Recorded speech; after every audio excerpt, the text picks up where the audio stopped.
因为亲中的立场受到质疑，主动来退出到国民党不分区的区议。伫新党今仔日公布的不分区是排名第1，区议甚至来预告，讲伊秘密到英国来调查到蔡总统的大弊案，讲这个精彩的好戏准备要上场了。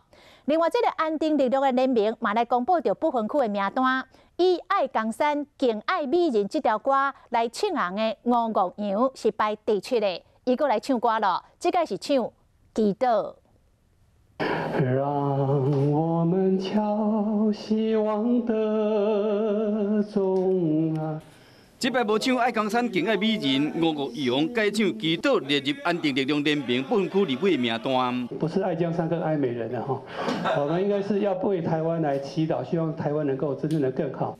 是讲伊排第7，恐惊毋是伫安全名单，贵别中心的前副总朱德元是排第1，妇女全福会长陈晓红排第2，第3是前国民党发言人莫家庆。民党政府呢，还我公投，我们是废止这个同婚的一个恶法。